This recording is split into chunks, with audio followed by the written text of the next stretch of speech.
Good morning, good afternoon, good evening, wherever you are. This is Jim Lowenstern. This is the Exponential Files.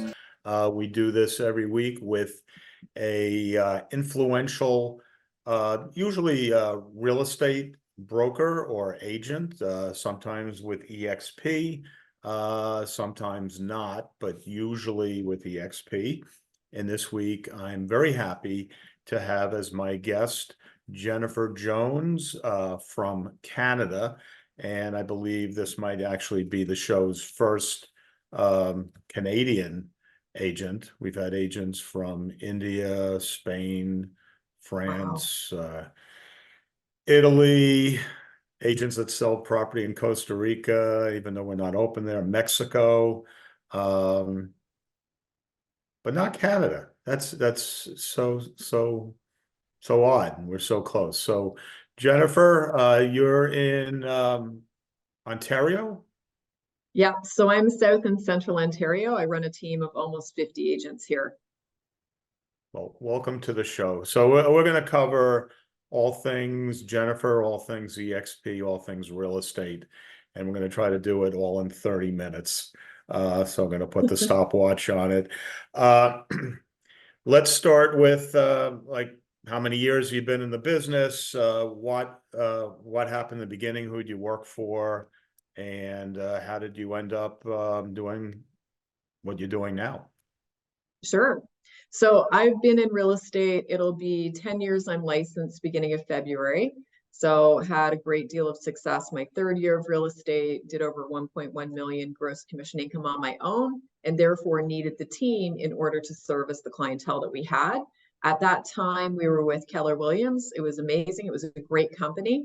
And once I saw that EXP model, it was difficult to unsee, and hence the transition. So we've been with eXp almost 4 years now. It'll be 4 years in the spring, and like just truly so excited to be here. It's changed the way that we do real estate, and it's definitely given us the opportunity to even adjust the traditional team model to have it make sense.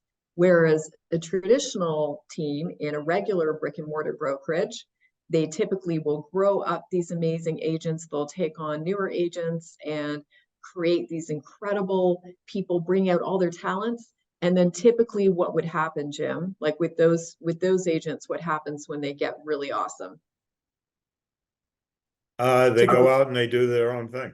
They leave the Yeah, team. yeah, they typically leave the team. And when they leave the team, they not only leave the team, they also typically leave the brokerage, right? Right. So the cool thing now is that we're set up where we focus on growing these agents to be awesome and incredible and amazing human beings as real estate agents. And then we help them transition to be independent if they choose to. So because the model of EXP, the beauty of it is that even though we would have continued to mentor and done it generously from our heart giving, this model set up so that we're not only giving and coming from that place of love, we're also financially compensated with that, right? So we've seen a big shift in agents When you who say that, this is because the people you're talking about are in your downline. they would be in the rev share. Yes, Okay. exactly. Yeah. So it's just created a different opportunity for, especially for team leaders or anyone running a big team.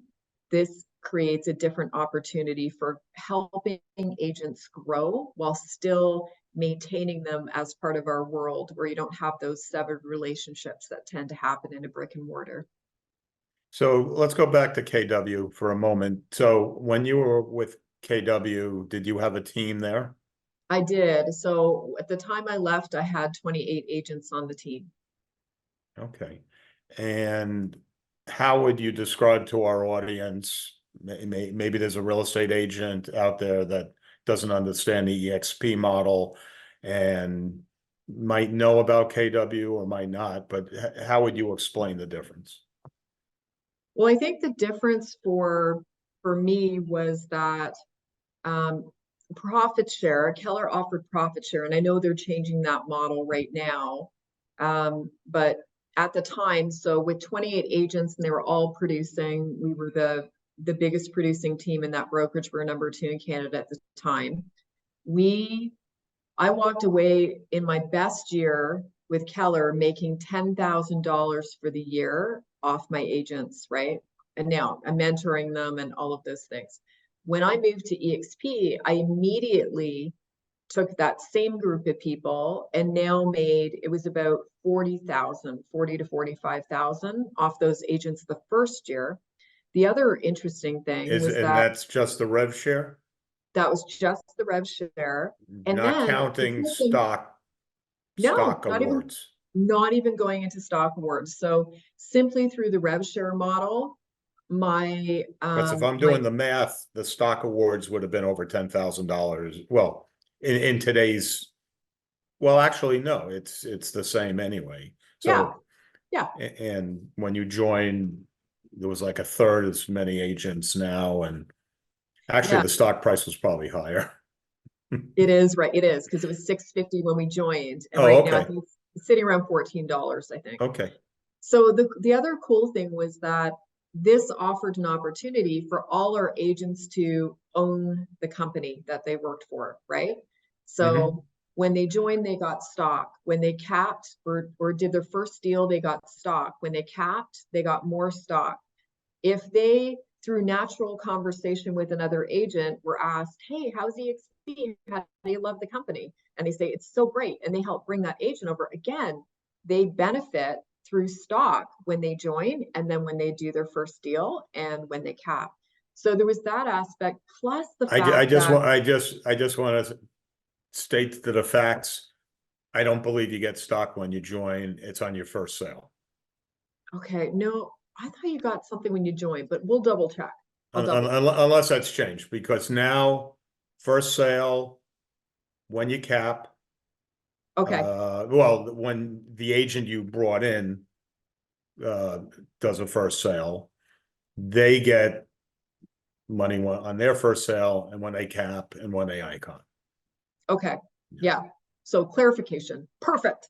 Yeah. And the other really cool thing was that at Keller, like, it would be, you think you're paying so much in terms of, what your cap is, but then there's the $3,000 for us. There was $3,000 royalty fees on top, which they don't really talk about when you join. I think now it's sitting about 6,000 for the Ontario Kellers. So we looked at that and said, okay, we're actually in a position now that we're taking an additional $4,000 and giving it back to our agents. So by them transitioning, they have another $4,000 that they wouldn't have had, right? So, what are you going to do with your $4,000 that we're giving back to you? Some people are planning trips and different things. Yeah, I would say for any agent out there that's in a franchise situation, and Keller, of course, is an easy comparison because eXp was sort of built on the back of the pain points of the Keller Williams business model.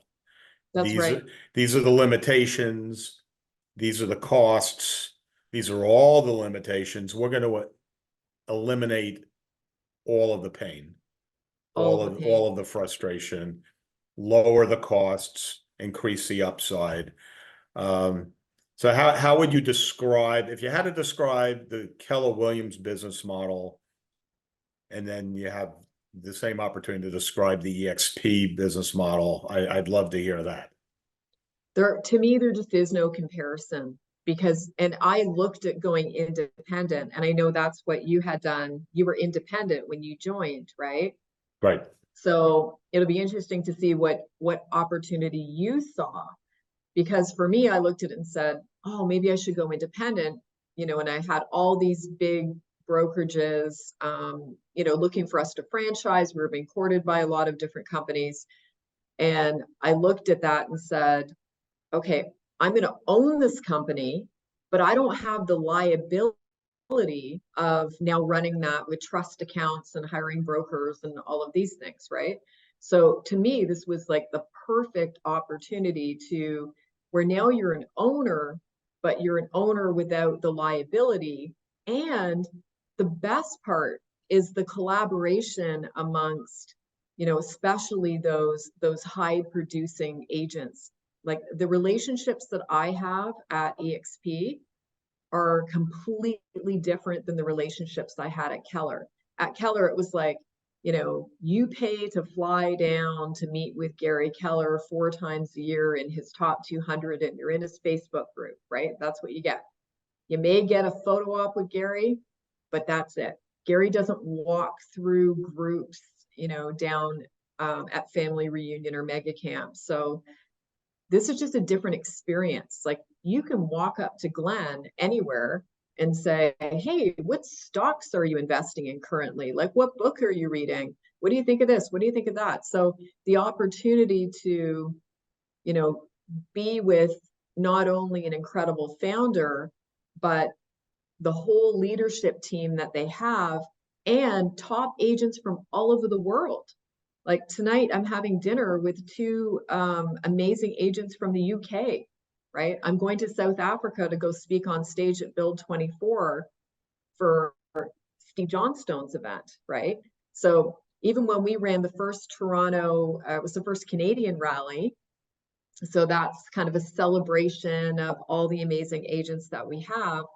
We had agents willingly offer, like Elizabeth Riley, to fly out from the US and speak at our event. We had Mark Verzel, 1,300 deals a year in Canada, come out to speak at our event. Like, just amazing people. So I just feel like the culture of this company, there is nothing like it from my perspective. And I looked at Remax, I looked inside at, Community LePage. And Well, it's interesting that you say that, because you asked me the question, and it's actually a pretty intense question with an equally intense answer. But so EXP, in my opinion, is more than a brand or a company. I almost don't think of it as either.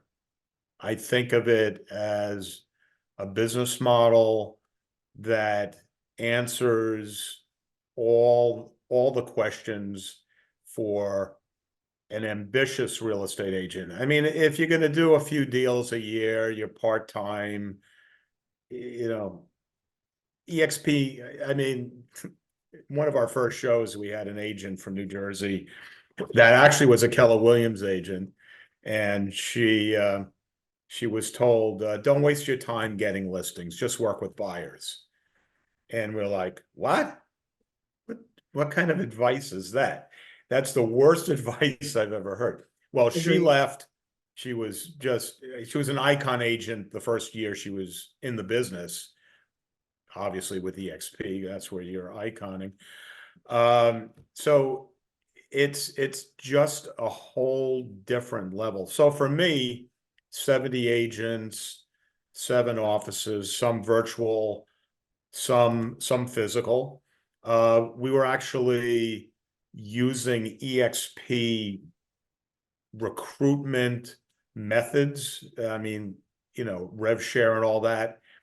We were actually using it, and I saw year-to-year growth. But I also went out in my mind, I said, okay, so I've got Castles Unlimited, I've got growth, I've got all these systems in place, but I'm never going to be able to do everything that EXP does already every day. And they do it all seamlessly behind the scenes. And yeah, it's going to cost me a couple of bucks, but the growth potential, having a brokerage that looks at the entire planet as its backyard, whereas I was licensed in 4 states. Every time I wanted to go into a new state, I personally had to get a new broker's license. I personally had to get my corporation a new broker's license. I had to do continuing ed in all those states. I had to do this, that, everything was on me. Now, EXP, they give me unlimited growth, and they do all the back end. So like all the paperwork, all the liability that you're talking about. I mean, my liability costs went down, considerably. And I'm not spending hours a day on bookkeeping. I'm spending, if it's a really busy day, it could be an hour, but considerably less than I was doing before with the growth. And EXP at the end of this, you know that there's money coming in every month, probably stock too, every month, for the rest of the time. I mean, EXP is going nowhere. I mean, except Uh, we're 90,000 agents now, pretty much, we in are. 24 countries, give or take. That is, and there's companies out there that are trying to do it better. Who's out there that's actually done it better? And that's the challenge. I feel like they're too far behind to get caught up. And, you know, EXP just has a massive head start. They have a lot of momentum. So it's kind of like they were the first brand like Coke on the market, right? So for someone to catch up now, they're just so far ahead. And quite frankly, they would need the visionary person like Glenn, who has a much different, like a different way and a much higher level, like what I would say is evolved as a personality, the way he looks at things. That is not a normal way that most business people look at something. So I just don't, I think that ultimately they don't have Glenn. And if they don't have Glenn, they're already, you know, 80% behind. Like, I good luck to I you. I have to agree. I mean, Yeah, he's next level. Um, in my opinion, absolutely the smartest person in the industry. I mean, he's like Elon Musk without all the crazy. hey, I'm a big fan of Elon though. I mean, come on. Yeah, I Like mean, he he's not the like richest man in the world for nothing, but let's face it, little, little, little crazy. That's a I little. think we all have to. I was gonna But say like but going back to like Gary Keller, okay, so he's got this amazing why wouldn't Gary go public? Why wouldn't Gary say, okay, profit share was a great idea, but apparently rev share kicked profit share in the behind, and I have to do so. I mean, he's got the numbers. I mean, agents and I mean, I believe, and I've written a couple of books, one on EXP, one about franchising.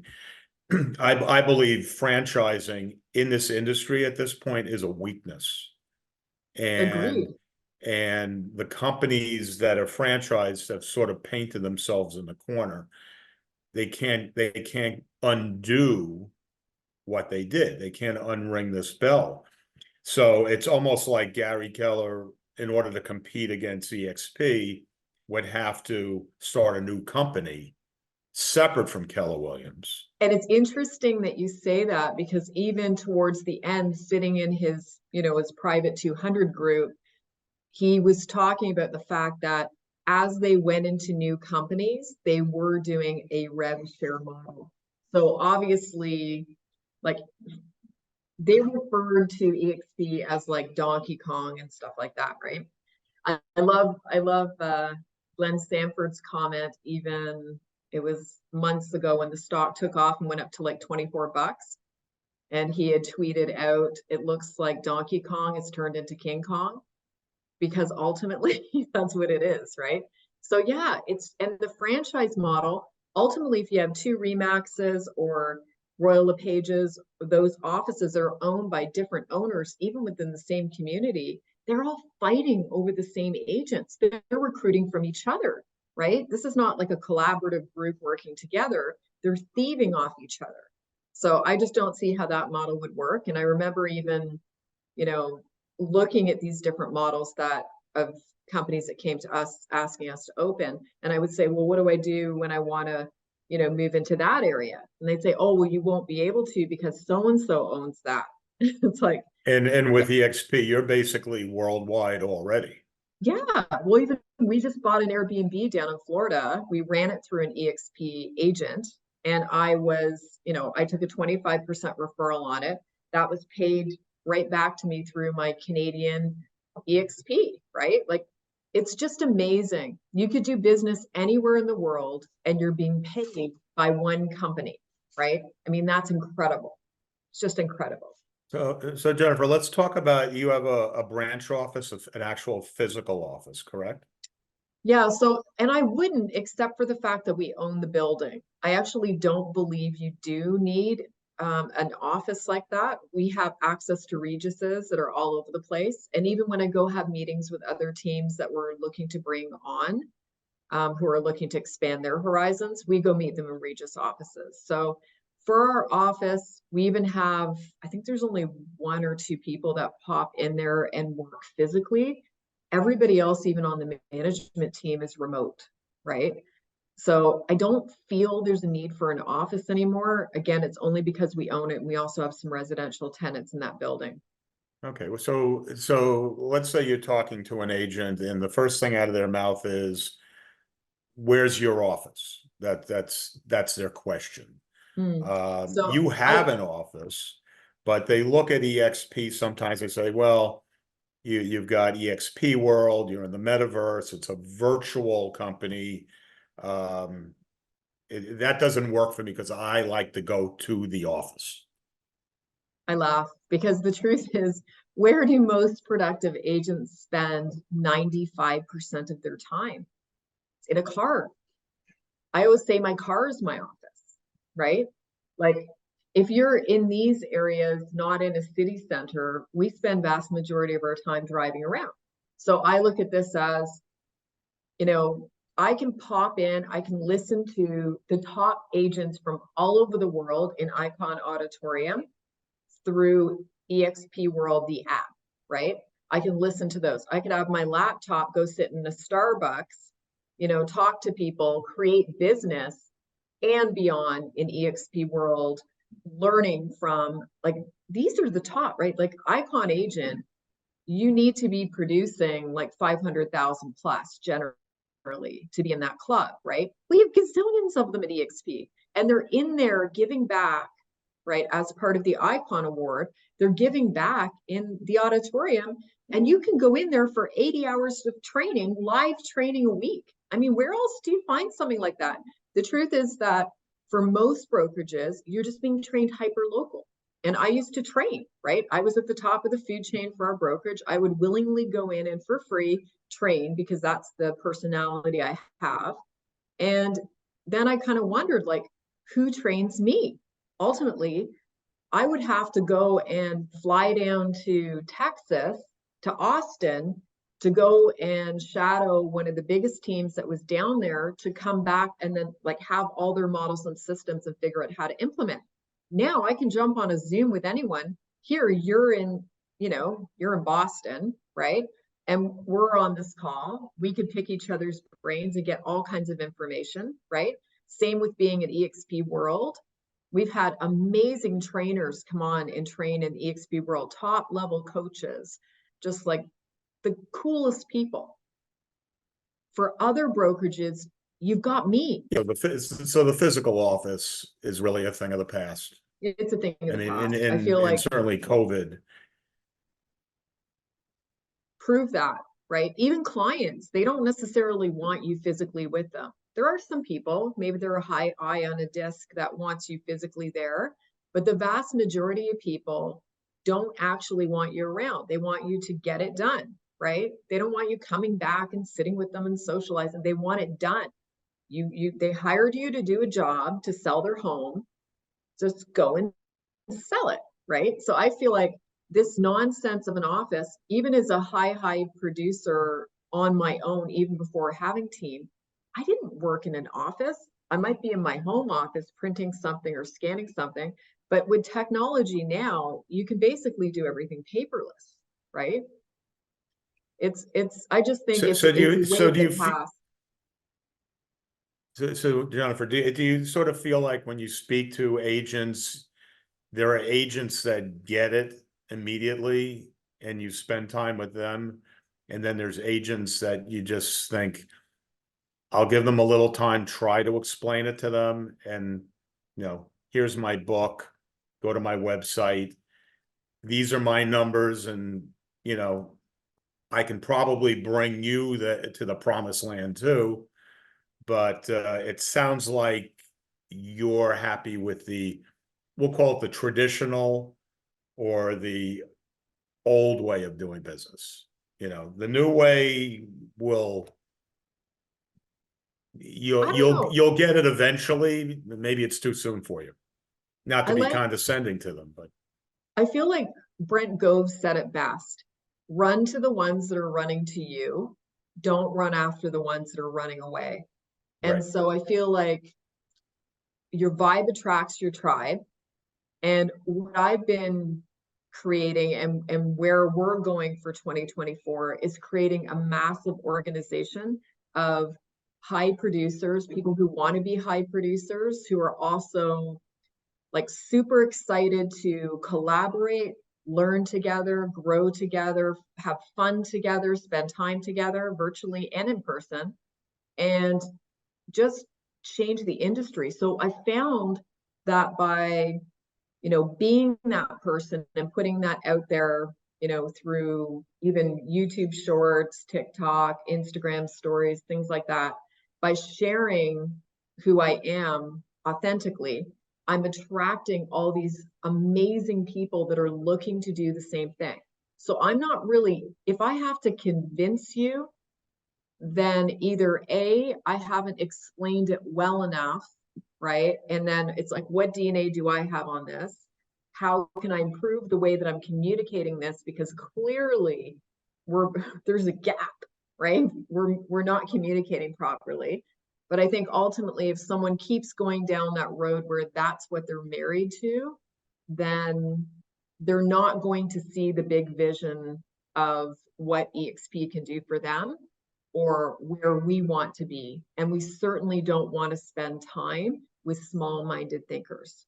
If you are closed-minded, we are not interested in spending time with you. You are not going to add value to our world, right? So that's kind of the way I look at it. And eventually they may come to it, right? Just by, and we've seen that with people who are like, nope, never going to that company. And next thing you know, 4 years later, they're joining up, right? Yeah. I actually vetted EXP for 10 years. There you So go. I'm sure no one has vetted it and joined and a I bigger promoter than me, the whole story.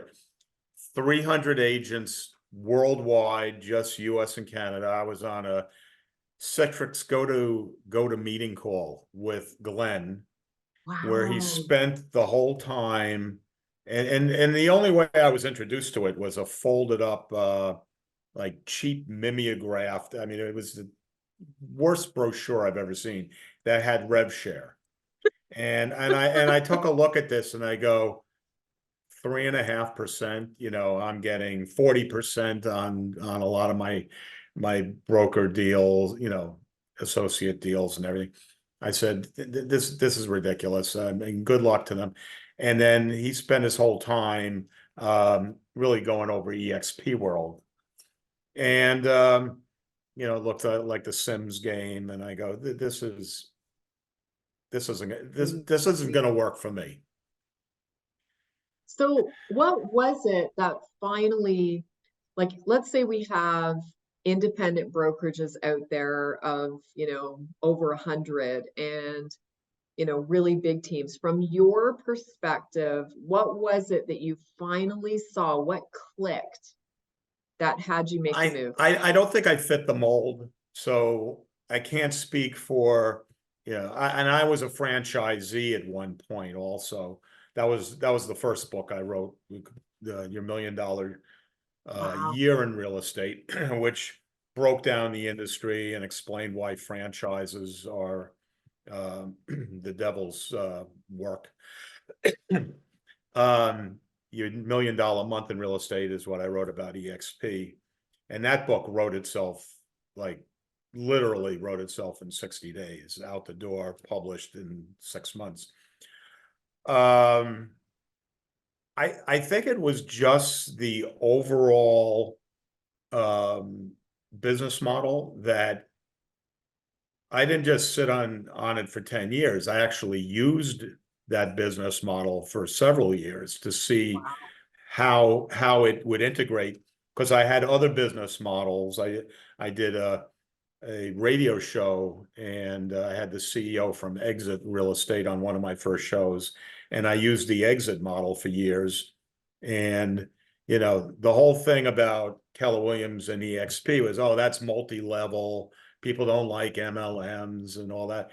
And then it's like, okay, well, let's get past, name calling and, the haters, and actually use it in comparison. And it worked. And it made sense. I mean, the numbers made sense from the point of view of the person who's actually writing the checks. It's easy to say, I'm going to give everyone who I recruit 10%. Now you have to write all those checks. Okay. And then they Yeah. come to you and go, well, this is great, but if I bring someone in, do I get anything off of them? And I go, no, that's not this model. It just answered all the questions. I mean, and of course the growth, I wasn't really in the mood to be a pioneer. I was a pioneer with this franchise, which basically taught me everything not to do in real estate. And I think they're, barely clinging to life as a franchise. In certain areas they do well, but franchising, like I mentioned, it's something you do, but you can't undo it. EXP, because it's one brokerage, and they don't even require that you use their name, so to speak. I could have all my trademarks, all my branding. There really weren't too many no's. The only no's are you got to do it, to the letter of the licensing law always. You have to just every I dotted, T crossed, which is fine because that's the way it should be. You want yourself to have protection, legally on all the paperwork and stuff like that. So we're getting towards the end of the show. You know about the Catchmark case and the lawsuits. I don't know how they're going. There's probably a lawsuit in Canada already. Am I right or am I wrong? There is. There is a lawsuit in Toronto. However, Ontario, we have TRESA now. So this is basically an act that was brought in that started to document the relationship with buyers better and with sellers. So sellers have more choice about even the commission. You're giving them more options about how offer presentations are held and all of these things. So that was already coming into place for us. It's been in the works we've heard about it over a year ago, and that finally came into play December 1st. So we have more protection than the US does from what's been going on. But what are your thoughts on that? I think that the NAR's attorneys probably took it for granted that the jury would understand our business, but more importantly, I think they underestimated the amount of education they would have to impart to the jury to get them to understand our value in their lives, like each one of their lives. And I think they blew it. Obviously, they blew it. Everyone knows they blew it. You know, and it's easy to stand up there as a plaintiff's attorney and say, this is unfair, this is unfair. And of course it's unfair. However, when you say, okay, we're not going to do it that way anymore, and you don't have an alternative for the buyer to pay the broker and to get representation and to get some fairness in the biggest transaction of their life, then you start to understand that it goes a little deeper than just half the commission. I think they should have gone back. I mean, I've been in the business 40 plus years. So, we had no buyer brokers back then. It was sub agents. We all worked for the seller. which was even in itself nonsense. Just like you could say, well, buyer brokers, not all of them are, negotiating for the last penny or whatever for the buyer. I mean, this is just human nature.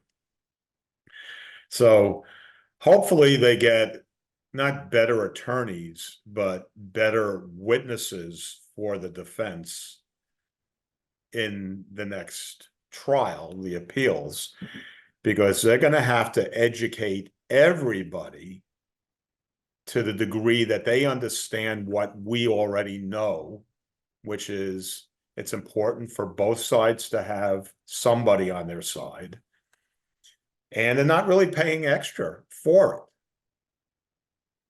it. I mean, the money has to come from somewhere. Does it really matter if the seller wrote the check or the buyer wrote the check? Someone's got to write that check.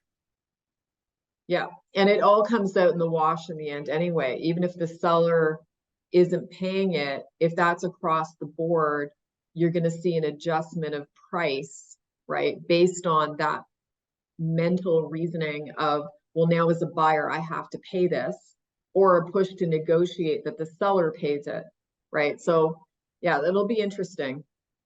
Well, when they say we're getting, I mean, what's the average commission in your area, for example? Maybe somewhere like five, like 2.5 list side, 2.5 buy. It's pretty standard at 2.5 on the purchase side, on the Do you buy see side. 2% too? Yeah, typically the adjustment would be more on the listing side than on that buyer side, right? Okay. All right. Yeah. So, I mean, in some countries, it's, the United Kingdom, for example, they're like working on 1%. I mean, it's like bizarro world there. Everything is the opposite. So I don't think Canada is so dissimilar to the US. No, But but then again, most real estate agents there have full-time jobs and do real estate part-time because they can't we'd be able to make pay ends their meet. bills. Yeah. And I mean, it's going to be the same thing in the US, that real estate agents are not going to work unless they get paid. I mean, it's not like, all the real estate agents are driving around in Lamborghinis and Rolls Royces as it is. And there's going to be some that'll drop out because of everything. And certainly the high interest rates right now, that's leading to agents leaving. It's an interesting lawsuit. I think it's an interesting conversation. Is it a valid lawsuit? I think long term, we'll look back on it and go, yeah, that was interesting.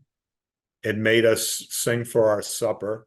It made us better at articulating our value, which we probably don't do enough. And because of that, we didn't do it well, or they didn't do it well. But it's really Yeah. going to be an education. They may have to actually take the jury to school. And I think that's so true, because ultimately people forget, like, as if you're working with buyers or if you're working with a seller, as a real estate agent, you are not paid until a deal is done and closed. So you're working for free until you're not. Like, you're working on trust, you're working on good intentions, right? So I just don't Yeah, I just got a I don't, listing and I'm writing checks for right. photographers and Exactly. You're like stagers 4,000, and you name right. it. And there's no guarantee I'm No, gonna see no. a And penny of that's that back, but it's what we exactly. do. And that's what we do. And even from the buyer side, people forget the agent is driving around and like researching properties, talking to agents on the phone, doing all this work. That's time. Those are hours spent, right? Time away from their family, time away from their friends, time away from something else they could be doing, investing in this person. And the vast majority are really good people. They like to be agents because they like to serve, right? They like to Right. serve others. They're not in it just for the No, money. no. And the thing is, it's only what it's probably like a 90-10 rule anyway, right? 10% of the agents would be making the vast majority of the income, right? Because that's true of any industry and any business, right? So I feel like the rest of them are, they are working really hard and going around and doing things to try to make a living. And that's all they're making. They're making a living. They're not doing awesome. And then they're going to be, having to pay all these bills. They're not on a salary after the fact. So I think sometimes the public doesn't understand that part of it. Well, And that if was you a go big, back to the lawsuit, let's yeah, say now the buyer has to pay their buyer broker out of pocket. Most people, especially with now the higher interest rates and everything, not everyone has millions of dollars in no, cash ready to buy. So they're financing. Um, and then what are they going to do? They're just going to deal with the listing agent. right. And then how well are they being represented? Because ultimately, who sets the price? The seller and the listing agent.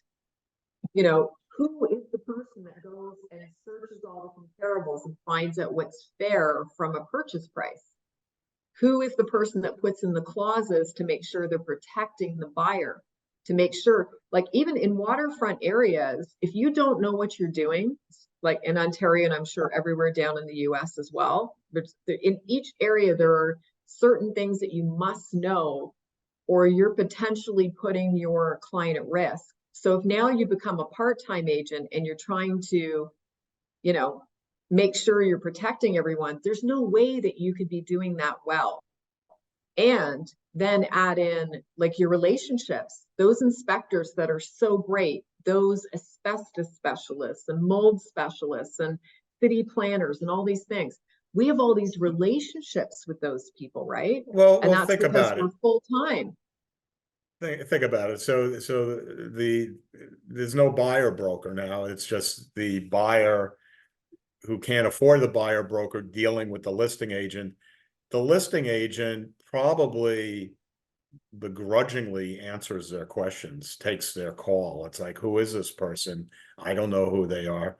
And I have to write up their offer. Maybe they make twice as much. I don't know. It'll be interesting. Do you have a favorite real estate movie? A real estate movie. Oh my goodness. I would say no. Do you? Well, Glenn Ross, of course. Oh, okay. I I do my best not to watch real estate stuff on TV, movies or Well, TV. that's a David Mamet play, basically. Yeah, no, I remember that one. That was good. I Coffees for feel like, closers. yeah, coffees for closers. I think for me, I put more of the focus on watching things that um like those testaments to, you like personal growth and people digging in and like the Million underdog dollar that million wins. dollar listing in Los Angeles. Watch them, watch them. I can't watch them. Your I feel like IQ just drops like a rock. I feel like when you're in it so much in the business, the last thing you want to do is watch more of it. I feel like at that point you need something that's like lighthearted and a comedy or something completely unrelated, right? For the rare time that you spend doing that. But Okay, yeah, so the best one is Tom Hanks and Shelley Long, The Money Pit. the money pit. Which one was that one? I'm gonna write that down. The Oh, money really? You never saw The Money Pit? No. That's the ultimate real estate comedy.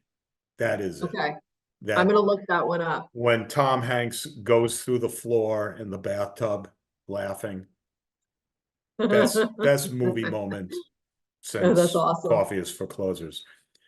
So Jennifer, any questions I should have asked that I didn't? No, I think we've covered a lot. I think the only one thing that would be important right now is obviously we're going into the new year. So everyone's going to have an amazing 2024.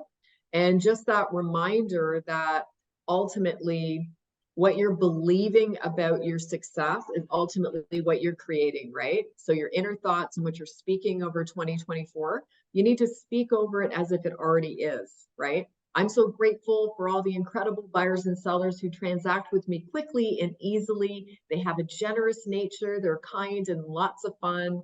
And 2024 is the most amazing year I have ever had in real estate. High five, right? Like just that. So your sister isn't the only actress in the family. Jennifer No, but it's Jones, such a pleasure. Really appreciate you coming on the show. This is the Exponential Files. I'm Jim Lowenstern. We'll see you next week. And actually, I guess at that point, it'll be next year. Happy and healthy, and we'll see you then.